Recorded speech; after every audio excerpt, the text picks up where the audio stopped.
जी के संग में हमारे आज के मेहमान हैं पाकिस्तान की मारूफ कारोबारी शख्सियत और मराकश के एजाज़ी कौंसल जनरल मिर्ज़ा इश्तियाक बेग। हम कराची में वाक़े उनके घर पहुँचे तो उन्होंने हमारा पुरतपाक इस्तकबाल किया।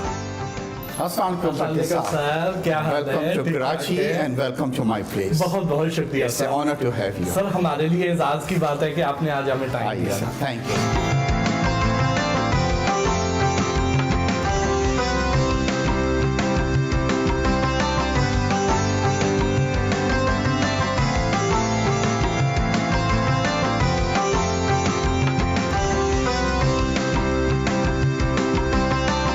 इश्तियाक साहब, कैसे हैं आप?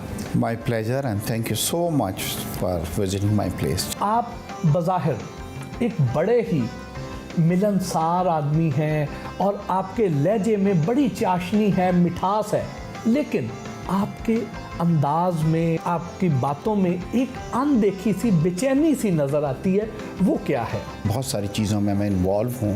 मैं मोरक्को का ऑनरी कौंसल जनरल भी हूँ, कॉलमिस्ट भी मैं हूँ, मैं वाइस प्रेसिडेंट भी फेडरेशन का रहा हूँ, और मगर सबसे ज़्यादा क्लोज़ जो मेरे हार्ट को है वो मेक ए विश फाउंडेशन है। मिशन मेरा ये है कि कोई पाकिस्तान का बच्चा जो है वो दुनिया से रुखसत नहीं हो विदाउट उसकी विश जो है एक पूरी किए बगैर। दुआ करें कि ये मेरा मिशन जो है वो पूरा हो। शायद आपको जो कुछ एक जस्तजू नज़र आ रही है, जो तलाश मुझे चेहरे पे नज़र आ रही है, वो शायद इसी मिशन की कंप्लीशन की जो है वो तलाश है। आपको अल्लाह ताला ने बेपनाह नवाजा, यानी इतनी बड़ी बिज़नेस एम्पायर भी दी और इतने अच्छे ओहदे भी दिए, इतना अच्छा सोसाइटी में मकाम भी दिया। कोई कसक कोई बाकी है? भट्टी साहब कि मैं डिज़र्व नहीं करता। और फिर जब लाइफ में आप इतना कुछ देख लेते हैं तो उसके बाद आता है कि क्या आप रीपे कर सकते हैं इस मुल्क को, उसके आवाम को जो लेस प्रिविलेज लोग हैं। तो मेरी अब ख्वाहिश ये नहीं है कि और दौलत कमाई जाए और मुकाम हासिल किया जाए, बल्कि मेरा ये है कि मेरे पे जो रिस्पॉन्सिबिलिटीज़ हैं वो मैं क्या अदा कर सकता हूँ, और उसके मैं पूरी कोशिश कर रहा हूँ। आप एक लॉन्ग टर्म प्लानर हैं, एक कामयाब बिजनेसमैन भी हैं, लेकिन क्या बहैसियत इंसान भी आप अपने आप को उतना ही कामयाब समझते हैं? देखिए, कामयाबी की जो मिराज है वो एक बहुत ज़्यादा पैसा कमा लेना नहीं है, बल्कि मैं एक कामयाब इंसान उसको समझता हूँ जो हर फील्ड के अंदर एक कामयाब हो। रात को जब मैं पूरे दिन का थका आ रहा आता हूँ और आके बेड पे गिरता हूँ तो मैं अक्सर अपने आप से एक सवाल करता हूँ कि आज का जो दिन गुज़रा है, was it A constructive day और नॉट। मुझे जो तरबियत माँ बाप ने दी है उसके अंदर आप यकीन करें कि मैं बहुत ज़्यादा मुतमईन हूँ जो मैं कर रहा हूँ चीज़ें। बचपन का इश्तियाक बेग इतना संजीदा और इतना मुदब्बर नहीं होता होगा। बचपन में एक नटखट होता होगा, बड़ा लाइवली सा होता होगा। वो क्या था? मेरा बचपन बड़ा अच्छा गुजरा, जिसमें बहुत ज़्यादा प्यार जो है मोहब्बत मिली माँ बाप से। वालिद साहब जो थे वो थोड़े सख्त थे, वालिदा साहिबा जो थी वो थोड़ी सी एक दोस्त की हैसियत से थी। उस वक्त कोई चीज़ नहीं थी माइंड के अंदर, बस ये थी कि वालिदैन हैं तो वो संभाल लेंगे हर तमाम चीज़ों को। बेफिक्री थी? जी हाँ, बेफिक्री थी। जब वालिदैन का सर से साया उठा और उसने संजीदा कर दिया, बट सेंस ऑफ ह्यूमर का होना बड़ा ज़रूरी है इंसान के अंदर। मगर अब वो बात जो बचपन की थी जिसमें कह लगाए जा रहे हैं और मतलब तालियां बजाई जा रही हैं और वो किया जा रहा है, वो अब चीज़ हमारे में नहीं है। लेकिन मेरा जो सवाल था वो वहीं का वहीं है। देखिए, ये शैतानियाँ बहुत की, डांट भी पड़ी, एक आध बार हाथ भी पड़े, और अब तो याद भी नहीं। एक दिन मैंने और बड़े भाई साहब ने, हमारे पहले ज़माने में जो है वो सायरन बजा करता था, वो कहीं मुंह से सायरन बजा दिया और घर में कुछ लोगों ने रोज़ा भी खोल दिया। बाद में हमने सोचा कि हमने बहुत बड़ा कारनामा किया है। जब वालिद साहब को पता लगा कि जी रोज़ा अभी खुलने में कुछ वक्त है और इन्होंने मुंह से ही सायरन बजा दिया, तो बहुत ज़्यादा उसके ऊपर डांट वाट पड़ी।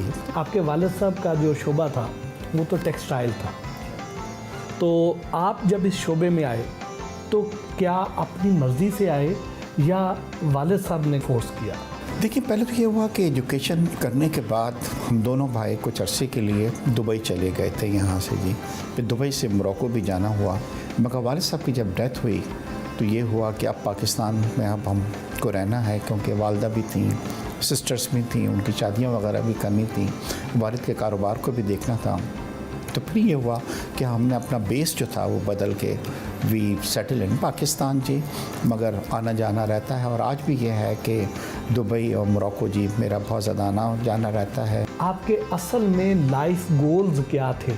क्या अगर आपको चॉइस कुछ और मिल जाती तो आप किसी और शोबे की तरफ जाना चाहते थे? बिज़नेस का शुरू से ये था कि बिज़नेस करना है, जॉब नहीं करनी है, एंड वही मतलब दिमाग में रहा। मगर वो बिज़नेस के अंदर फिर वो जिद्दत आती गई।